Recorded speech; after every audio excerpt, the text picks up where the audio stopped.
पानी के, कूड़े के, प्रॉपर्टी टैक्स के जो बिल जारी किए जा रहे हैं, ये अपने आप एक विडंबना है।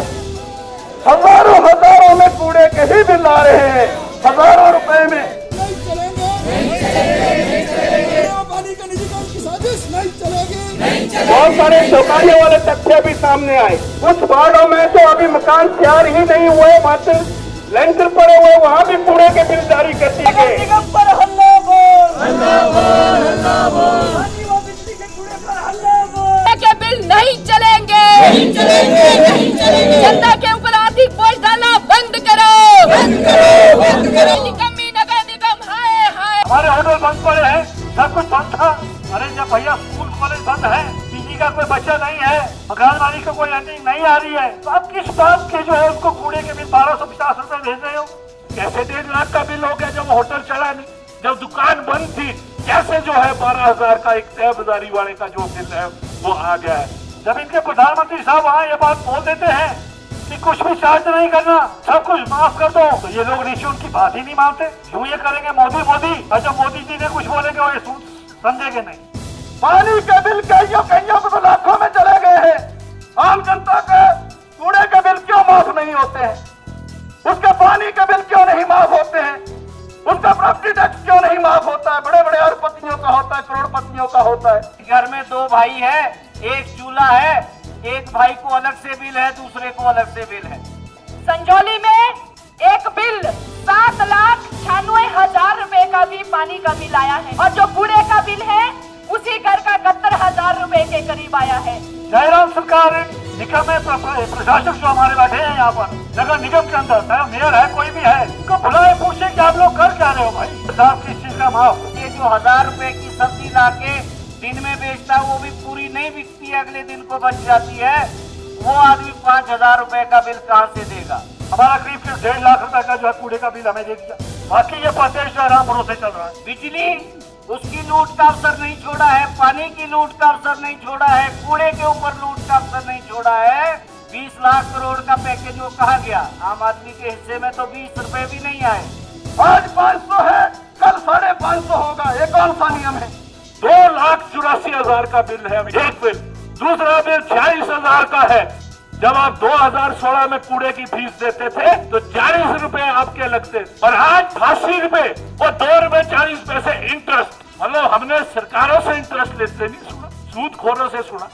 आपका रोजगार रहे, आपका कारोबार चले या ना चले, आपकी जेब में कुछ आए ना आए, मतलब कुछ करने की जरूरत नहीं है। सब 10% बढ़ेगा। बिल जमा कराया हुआ पिछड़ा भी एरियर उसके अंदर, ब्याज भी उसके अंदर। ताला लटका हुआ है क्वार्टर में, कूड़ा इकट्ठा हुआ नहीं, पानी इस्तेमाल हुआ नहीं। कितना कूड़ा इकट्ठा होता है एक दिन में पीजी के एक कमरे से? तो हमारे शहर में म्युनिसिपल कॉर्पोरेशन होती है, तो इनकी जिम्मेदारी बनती थी कि जब इनके उसी पार्टी की यहाँ पे कॉर्पोरेशन है, उन्हीं के एडमिनिस्ट्रेटर हैं यहाँ बैठे हुए, उन्हीं की प्रदेश में सरकार है, उन्हीं की देश में सरकार है। जब इनके प्रधानमंत्री साहब वहां ये बात बोल देते हैं कि कुछ भी चार्ज नहीं करना, सब कुछ माफ कर दो, तो ये लोग नीचे उनकी बात ही नहीं मानते। यूं ये करेंगे मोदी मोदी, और जब मोदी जी ने कुछ बोलेंगे वो ये समझेंगे नहीं। अरे हो क्या रहा है? जो इन्हें मॉरल सपोर्ट देनी चाहिए थी, उसके बदले में इन्होंने लोगों को क्या लिया? इन्होंने और मानसिक तनाव पैदा कर दिया। अब देखो, इन्होंने एक अनाउंसमेंट की थी, यहाँ से हफ्ता पहले अखबार में मैंने पढ़ा था कि हिमाचल में होटलों का जो बिजली पानी का जो कूड़े का जो बिल है वो माफ कर दिया गया है। अभी अभी मेरे साथ एक होटलियर बैठे होते, मैं उनसे बात कर रहा था, तो बोलते साहब किस चीज का माफ? हमारा करीब 1.5 लाख रुपए का जो है कूड़े का बिल हमें दे दिया। हमारे होटल बंद पड़े हैं, हमारे होटल के जो एम्प्लॉई है वो जा चुके हैं, बाहर से कोई टूरिस्ट नहीं आया था, सब कुछ बंद था। तो किस बात का पानी का बिल और किस बात का कूड़े का बिल? यही बात पीजी रखने वालों के साथ है। लोगों ने किराएदार रखे हुए हैं मैक्सिमम। जहां पर अगर शिमला में देखें तो पीजी के बच्चे रहते हैं। अरे जब भैया स्कूल कॉलेज बंद है, पीजी का कोई बच्चा नहीं है, मकान मालिक को कोई अर्निंग नहीं आ रही है, तो आप किस बात के जो है उनको कूड़े के बिल 1250 रुपए भेज रहे हो? उसके लिए इन्होंने एक सुपरवाइजर वहां बैठा दिया होता है, वो अपने आप लिख रहा होता है कि भाई ये पीजी है, ये किराएदार है, कौन है, वो खुद डिफाइन करता है, वो कभी किसी मकान मालिक से जो नहीं पूछता है। इस बात को लेकर भी कई दफा कमिश्नर से मिले, आयुक्त से मिले, महापौर से मिले, लेकिन कोई फायदा नहीं हुआ। इसी तरह से ढाबे भी बंद थे, ढाबे वालों को भी बिल दे दिए गए। दुकानें लॉकडाउन के दौरान जो थी 1 या 2 घंटे को खुलती थी, लोग लाइनें लगाते थे, कितनी सेल थी लोगों की बताएं आप? उस एवरेज में उस बिल को बांटते, वो भी नहीं किया, उन्हें उस कार का भी बिल लगा दिया गया। इन परिस्थितियों में जब लोगों को सरकार से एक मॉरल सपोर्ट की जरूरत थी, तो सरकार ने उनके ऊपर जो चाबुक चलाया। अब मेरी एक बात समझ नहीं आती कि क्यों नहीं जयराम सरकार इन निगम में प्रशासक जो हमारे बैठे हैं यहाँ पर नगर निगम के अंदर, चाहे वो मेयर है कोई भी है, इनको बुलाए, पूछे कि आप लोग कर क्या रहे हो भाई? आप कॉर्पोरेशन बना रहे हो, आप किस लिए बैठे हो? टैक्स लेने के लिए बैठे हो? किस बात का टैक्स आपको चाहिए? जब लोगों ने सुविधाओं को अवेल नहीं किया, उन्होंने आपकी सुविधाओं को नहीं लिया, आप नहीं दे पाए सुविधाएं, आपके दफ्तर बंद थे, सब कुछ तो बंद था, तो जब आप सर्विस नहीं दिए हो तो किस बात के लिए आप पैसा मांग रहे हो? ये बात हमारी समझ से बाहर है। आज अफसोस है कि इस भारतीय जनता पार्टी के शासित नगर निगम और शासित सरकार के अंदर जो है जनता का नहीं, लोकतंत्र का नहीं, इन डिक्टेटर्स का जो राज चल रहा है। यह बड़ी शर्म की बात है। अवसर जो है आपदा में, वो ऊपर से जो नारा चला था वो नीचे तक नहीं छोड़ा गया है। और आप लोगों ने देखा कूड़े का बिल, एक हमारे शांति वार्ड में छोटी सी दुकान लगाते हैं हमारे पड़ोस में नील कमल जी, 700-800 रुपए 1000 रुपए की सब्जी लाते हैं सुबह खरीद के और दिन भर उसको बेचते हैं। उनके कूड़े का बिल आया है 5000 रुपए। अब आप बताइए, जो 1000 रुपए की सब्जी लाके दिन में बेचता है वो भी पूरी नहीं बिकती है, अगले दिन को बच जाती है, वो आदमी 5000 रुपए का बिल कहां से देगा? घर में 2 भाई है, एक चूल्हा है, एक भाई को अलग से बिल है, दूसरे को अलग से बिल है। नगर निगम किस लिए बिठाई जाती है? किसमें पढ़े लिखे लोग हों, कुछ सोच समझ बनाने वाले लोग हों, कुछ नीतियां बेहतर बनाने वाले लोग हों जो शहर को आगे बढ़ाएं, और उनके साथ जो पैराफर्नेलिया है, जो प्रशासन है, वो भी पढ़ा लिखा होता है कि नीतियां बनाएं। लेकिन कोई तर्क संगतता नहीं है, कोई रैशनैलिटी नहीं है, कोई जो है इसमें ये समझ नहीं लगाई गई है। बहुत छोटा दुकानदार है, उसको भी उतना ही देना पड़ेगा कूड़े का बिल, और एक बड़ा दुकानदार है उसको भी कोई कैटेगराइजेशन नहीं है। सब्जी वाला मतलब उसको 500 रुपए, अब वो सब्जी वाला 500 रुपए की सब्जी बेच रहा है या 5000 की, उसका कोई क्राइटेरिया नहीं। तो किस लिए ये लोग बैठे हैं यहाँ पे? क्या काम है इन लोगों का? बिजली का बिल देखिए आप, 2 गुना, 3 गुना, 4 गुना आ रहा है। अभी सत्यवान जी से बातचीत हो रही थी, बहुत शोर करते हैं कि हाँ जी ऑनलाइन ट्रांसफर है, आपकी सब्सिडी आएगी। गैस के सिलेंडर जो 700-750 रुपए का आता है, उसकी सब्सिडी खाते में कितनी आ रही है मालूम है आपको? 31 रुपए 33 पैसे। अब आप बताइए किसने अवसर छोड़ा है? बिजली, उसकी लूट का अवसर नहीं छोड़ा है, पानी की लूट का अवसर नहीं छोड़ा है, कूड़े के ऊपर लूट का अवसर नहीं छोड़ा है, किराए बढ़ा दिए। एक आदमी को संजौली से बस स्टैंड आना हो तो 60 रुपए आना जाना लग जाएगा। तो आप बताइए किस चीज को और किसको अवसर मिले हैं? चाहे वो कूड़े के बिलों के माध्यम से, चाहे वो पानी के बिलों के माध्यम से, प्रॉपर्टी टैक्स के माध्यम से, या जो सड़कों के अंदर येलो लाइन लगा करके पार्किंग के नाम पर जो जनता को लूटने का प्रयास किया जा रहा है। और उसी बात को लेकर के हमने जब विभिन्न क्षेत्रों के अंदर भी इस बात को लेकर के वार्डों में गए, बहुत सारे चौंकाने वाले तथ्य भी सामने आए। कुछ वार्डों में तो अभी मकान तैयार ही नहीं हुए, मात्र लेंटर पड़े हुए, वहां भी कूड़े के बिल जारी कर दिए गए। कुछ जगह पर परिवार मात्र एक है, लेकिन पानी का बिल 90,000 से ऊपर आ चुका है। तो ये कुल मिलाकर के, जैसा कि वक्ताओं ने पहले भी कहा कि ये नगर निगम जिसने ये वायदा किया था कि हम शिमला की जनता को 24 घंटे पानी मुहैया कराएंगे, आज 24 घंटे तो छोड़िए, 3-3 दिन बाद पानी आ रहा है, लेकिन उसके बिलों का जब बात सामने आ रही है तो जितना उपयोग नहीं हो रहा है उससे कई गुना बिल आ रहे हैं। और यहां तक कि बिल को लेने के लिए भी आम जनता को नगर निगम के द्वारा जो शिमला जल प्रबंधन निगम का दफ्तर है वहां पर जाकर के अपना बिल लेना पड़ रहा है। बहुत सारे वायदे इन्होंने किए थे कि हम हर महीने बिल मुहैया करेंगे ताकि जनता के ऊपर आर्थिक बोझ न पड़े, लेकिन आज हम ये देख रहे हैं कि अभी तक जो नगर निगम और जो शिमला जल प्रबंधन निगम है, पानी का बिल जो अभी तक फरवरी महीने का दे पाया है। उसके बाद अगला बिल जब फिर से आएगा तो फिर वो 4-4 महीने का आएगा। और यही नहीं, सबसे बड़ी बात तो यह है कि उस पे एरियर जोड़ा जा रहा है। बहुत सारे लोगों को यही मालूम नहीं है कि एरियर किस बात को लेकर के है, और एरियर के ऊपर 10% ब्याज के साथ उसको जोड़ा गया है। यही कूड़े की बात है।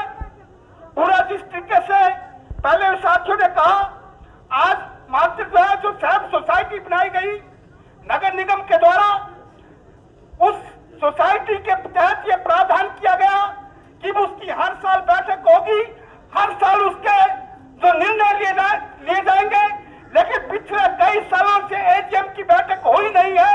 लेकिन निर्णय जो है यहाँ नगर निगम से हो जाता है कि हर साल 10% की वृद्धि जो है कूड़े के बिलों में होगी। ये किस बात को लेकर के होगी? हमारा देश के अंदर या राज्य के अंदर या कहीं भी जब कोई बजट प्रस्तुत करना होता है, जब उसकी तैयारी करनी होती है, तो हर प्रकार के आय और व्यय देखे जाते हैं। उसी आधार पर आय को बढ़ाने का साधन जरिया जुटाया जाता है। लेकिन नगर निगम ने यह पहले ही तय कर दिया है कि 10% हर साल पानी का बिल भी बढ़ेगा, 10% हर साल कूड़े का बिल भी बढ़ेगा। और अब तो कई जगह पर हम उनके भी खिलाफ नहीं है, जो कर्मचारी हम उनका भी बात का समर्थन कर रहे हैं, जो कूड़ा इकट्ठा करने के लिए रखे हैं, उनको भी ये कह दिया है। पहले 80 घरों से शुरुआत की थी कि एक गार्बेज कलेक्टर 80 घरों से एक दिन में कूड़ा उठाएगा, फिर उसको 100 घर कर दिया, फिर 120 घर कर दिया, और अब जो 200 घरों का भी प्रमाण दे दिया। और उसको जो दूसरी सुविधाएं जो मिलनी चाहिए वो बिल्कुल नहीं दे रहा है। हमने मांग की है कि 5 महीने का कूड़े और पानी का बिल माफ किया जाए इस कोरोना महामारी के दौरान, लॉकडाउन के दौरान। आज हम फिर से अल्टीमेटम देंगे, यदि इन्होंने कूड़े और पानी के बिलों को माफ नहीं किया गया तो आने वाले समय में हम अपने आंदोलन को और तेज करेंगे, जनता को लामबंद करते हुए। ये प्रॉपर्टी टैक्स, ये पानी का बिल, ये कूड़े की फीस, इतना तो इनको समझ आती होगी, इतना तो बेसिक समझ होगी। ये हमारे जो शहरी विकास मंत्री हैं, यहाँ के विधायक हैं, मैं उनकी बहुत इज्जत करता हूँ। 7 बार जो है वो एमएलए चुने जा चुके हैं, और इस बारी उनको जो मौका मिला है, लॉ ग्रेजुएट है, इतना तो मालूम होगा। जब आप सेवा नहीं देते हैं तो कोई फीस नहीं आप ले सकते हैं। कोई मुझे करेक्ट करे अगर ऐसी बात। ये जो गार्बेज कलेक्शन फीस है, ये टैक्स नहीं है, ये फीस कलेक्शन हुई नहीं है 2.5 महीने जो है पूरे बाजार के अंदर, और जो पूरे वो है। मेरे एक दोस्त है होटल के माल रोड पे मालिक, 2,84,000 का बिल है अभी मेरे फोन के अंदर एक बिल। दूसरा बिल 46,000 का है। अगर वो पहले का बिल है तो ये नगर निगम का प्रशासन और नगर निगम जिम्मेवार है कि उन्होंने बिल पहले नहीं किया, इकट्ठा किया। और वो बिल 2 अगस्त को दिया गया है। पानी का बिल 1.5 लाख रुपए का है। कैसे 1.5 लाख का बिल हो गया जब होटल चला नहीं, जब दुकान बंद थी? कैसे जो है 12,000 का एक तय बाजारी वाले का जो बिल है वो आ गया है। जब आप 2016 में कूड़े की फीस देते थे तो 40 रुपए आपके लगते थे और आज 88 रुपए और उसके साथ 2 रुपए 40 पैसे, जैसे बाटा का रेट होता है ना कि 256 रुपए 99 पैसे और 2 रुपए 40 पैसे इंटरेस्ट। मतलब हमने सरकारों से इंटरेस्ट लेते नहीं सुना, सूदखोरों से सुना। और जो लोग पैसा ऐसे देते, पानी का बिल जो है, अगर आपका उस समय 2016 में जो है क्या नाम 100 रुपये आता था, वही बिल आज जो है, वैसे तो आता नहीं, अभी फरवरी तक के बिल आए, अभी सितंबर चला गया, वो बिल जो है आपका 150 रुपये हो गया, क्योंकि 10% हर वर्ष जो है वो बढ़े। पहली बार जो है प्रॉपर्टी टैक्स हमने बड़े संघर्ष के बाद जो है इस शहर के अंदर को कम करवाया था। आप किसी से पूछ ले, जिसका अगर 10,000 रुपए पहला टैक्स था तो वो हमने लंबे संघर्ष के बाद हाई कोर्ट के खिलाफ हमने संघर्ष किया, सरकार के खिलाफ हमने संघर्ष किया, वो 4 और 4,500 रुपया किया था। और अब नीति क्या बना दी है उस ट्रिपल इंजन की सरकार ने कि हर साल 10% बढ़ेगा। मतलब कुछ करने की जरूरत नहीं है, सब 10% बढ़ेगा। आपका रोजगार रहे, आपका कारोबार चले या ना चले, आपकी जेब में कुछ आए ना आए, पर रात को 2:15 बजे वो बिल बजता है। मेरा परसों रात को 2:15 बजे बजे, और जब बिल बजा तो मैंने देखा कोई शायद जरूरी मैसेज होगा, तो उसमें बिल जमा कराया हुआ पिछला भी एरियर उसके अंदर, ब्याज भी उसके अंदर। और फिर जब हमने बात की छोटे जो नीचे उसको डील करने वाला, बोला जी ये कुछ नहीं हो सकता, तो कंप्यूटर है। अच्छा कंप्यूटर हो गया। इस कोरोना महामारी के चलते सारे लोग जब गांव में थे, शिमला में जब लोगों के कमरे बंद पड़े थे, घर जब बंद पड़े थे, तो शिमला नगर निगम ने भारी भरकम लोगों को दिया है। और उस बिल को हम लोगों ने उस समय भी कहा कि इस बिल को जो शिमला नगर निगम है उसको माफ करे। कुछ नहीं जाता, इन लोगों को भी पता है कि कोरोना महामारी के चलते कुछ भी नहीं हुआ है, इसलिए इसके लिए किसी के अप्रूवल नहीं लेनी। अगर आपने सरकार की अप्रूवल लेनी है तो जल्दी से ले लीजिए और शिमला की जनता की ओर हाथ दीजिए। कोरोना के समय में जब महामारी चरम पर है, शिमला शहर की अगर बात की जाए, लगभग 10,000 लोगों का रोजगार पूरी तरह से चला गया है। 625 होटल और रेस्टोरेंट हैं। ऑन एन एवरेज अगर ये मान के चला जाए कि एक में 10 लोग भी काम करते हैं तो लगभग 6,500 लोग तो यही हो जाते हैं। इसके सिवाय रेडी फड़ी तहबाजारी बिल्कुल ठप है, छोटा कारोबारी तबाह है, कोई बिजनेस नहीं चल रहा है। ऐसे समय में जब पानी के, कूड़े के, प्रॉपर्टी टैक्स के जो बिल जारी किए जा रहे हैं, ये अपने आप एक विडंबना है। जो उनका क्वार्टर है उस पर ताला लगा हुआ है। 6 महीनों में कभी कूड़ा इकट्ठा ही नहीं हुआ घर के अंदर, क्योंकि वहां तो क्वार्टर ही बंद है। पानी इस्तेमाल नहीं किया एक भी बूंद, लेकिन बिल जारी हो रहे हैं। और बिल का खामियाजा किसको भुगतना पड़ रहा है? मकान मालिक को। ताला लटका हुआ है क्वार्टर में, कूड़ा इकट्ठा हुआ नहीं, पानी इस्तेमाल हुआ नहीं, और बिल जो है मकान मालिक देगा। किस बात को लेकर देगा? ये कौन सी लूट है? लूट इस कदर है कि पीजी संचालक जो हैं, जब पीजी चलाते हैं, एक कमरा जिसमें अमूमन शिमला के अंदर पढ़ने वाले बच्चे ही रहते हैं, एक कमरे का 1210 रुपया महीने का। 1 से 5 कमरे जिसके हैं, 1210 रुपया कूड़े का। कितना कूड़ा इकट्ठा होता है एक दिन में पीजी के एक कमरे से?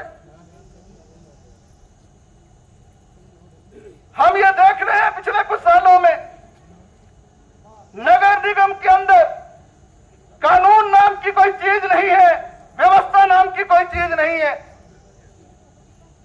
एक फरमान जारी कर दिया गया है, हर वर्ष कूड़े और पानी की दरों में ऑटोमेटिकली 10% की वृद्धि होती रहेगी। दुनिया में कौन सी जगह ऐसा कानून होता है, ऐसा नियम होता है?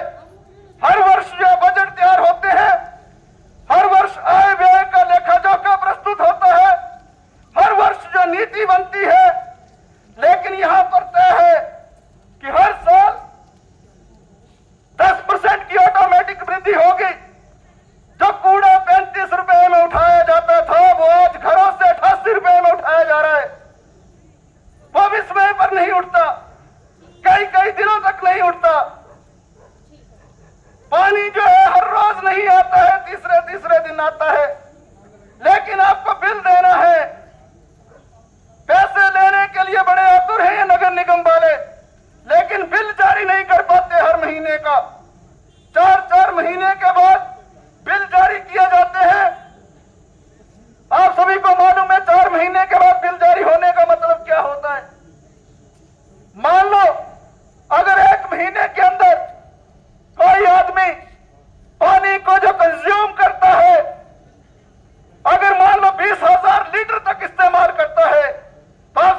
80,000 बन जाएंगी। और आप सभी को मालूम है कि 20,000 और 30,000 के बीच की जो दर है वो 16 रुपए के बजाय 28 रुपया है, और 30,000 से ऊपर जो दर है वो 45 रुपया है। बिल कितना ज्यादा बढ़ गया किसी आदमी का, जिसको 1,000 रुपया बिल आना था उसको 5,000, 10,000, 15,000 रुपया बिल बन गया। यह सब कुछ चल रहा है। नगर निगम की नालायकी देखिए, यह आहिस्ता आहिस्ता अपने आप को सभी सेवाओं से पल्ला झाड़ना चाहते हैं, निजीकरण करना चाहते हैं। शिमला जल प्रबंधन निगम लिमिटेड क्या है अपने आप में? एक समय में सारा पानी की व्यवस्था नगर निगम करता था। आज ये जो SJPNL बना दिया इन्होंने, 9 डायरेक्टर में से केवल 3 डायरेक्टर नगर निगम के हैं, 6 बाहर के हैं, यानी कि आपके नगर निगम के दायरे से बाहर हो चुका है। ये आहिस्ता आहिस्ता निजीकरण की ओर इसको धकेलना चाहते हैं। और अगर मेरा बिल आज 500 रुपया है, मैं आज अंतिम तारीख में बिल जमा ना कर पाया, अगले दिन 10% सीधा सरचार्ज ये लगाते हैं, एक्स्ट्रा चार्ज ये लगाते हैं। आज 500 है, कल 550 होगा। ये कौन सा नियम है? कूड़े के बिल हजारों में जारी किए जा रहे हैं। यहां पर लोग आए हैं समरहिल से, टूटू से, पांजड़ी से, मलियाना से, सांटी से, दूसरी जगहों से, कृष्णनगर से। आप इनसे पूछिए, हजारों में कूड़े के ही बिल आ रहे हैं, हजारों रुपए में। पानी के बिल कईयों को तो लाखों में चले गए हैं। और ऐसे समय में जब पिछले 6 महीने से जनता ने एक नया पैसा नहीं देखा इनकम के नाम पर, जिनकी नौकरियां चली गई, कहां से वो इन बिलों को देंगे? क्या जिम्मेदारी बनती थी नगर निगम की? ऐसे समय में राहत दी जाती। इस नगर निगम का जो चरित्र है वो भी साफ हो रहा है आस्ते आस्ते। पिछले कल आपने अखबारों में पढ़ा, होटल मालिकों को प्रॉपर्टी टैक्स माफ, उससे पहले कूड़े का बिल माफ कर दिए थे। हमारा कोई ऑब्जेक्शन नहीं है उनसे, वो भी संकट में है, कोई बात नहीं, सबको राहत मिलनी चाहिए। लेकिन आम जनता ने क्या गुनाह किया? आम जनता का कूड़े के बिल क्यों माफ नहीं होते हैं? उसके पानी के बिल क्यों नहीं माफ होते हैं? उसका प्रॉपर्टी टैक्स क्यों नहीं माफ होता है? बड़े बड़े अरबपतियों का होता है, करोड़पतियों का होता है। जो यहां पर कारोबारी काम कर रहे हैं, आप देख रहे हैं, पहले किराया लिया जाता था नगर निगम की संपत्तियों पर, दुकानों पर, स्टॉलों पर, अब उन पर प्रॉपर्टी टैक्स थोप दिया। चारों तरफ से यह नगर निगम लूट करना चाहती है जनता की। कूड़े के, पानी के और प्रॉपर्टी टैक्स के जो पूरा इसको माफ किया जाना चाहिए, ये बिल निरस्त किए जाने चाहिए। 4-4 महीने के बिल जारी होने का कोई मतलब नहीं है। इनके सॉफ्टवेयर काम नहीं करते हैं, इनके पास लोग नहीं है, ये नियुक्तियां नहीं कर सकते, ये जनता को सेवा नहीं दे सकते, लेकिन पैसा ये जरूर लेना चाहते हैं। मैं ज्यादा बात ना करता हुआ, क्योंकि वक्ता बहुत ज्यादा है यहां पर, मैं अपनी बात को खत्म करता हूं। और यही हम कहना चाहते हैं नगर निगम को कि जो जनता की मांग है उस मांग को सुनिए, जनता जो चाहती है उस पर काम कीजिए। जनता को इस वक्त आर्थिक मदद की आवश्यकता है, उसके लिए आगे आइए। यह वक्त कोरोना महामारी का पैसे इकट्ठे करने का नहीं है, जनता को सहानुभूति देने का है, उसकी आर्थिक मदद करने का है।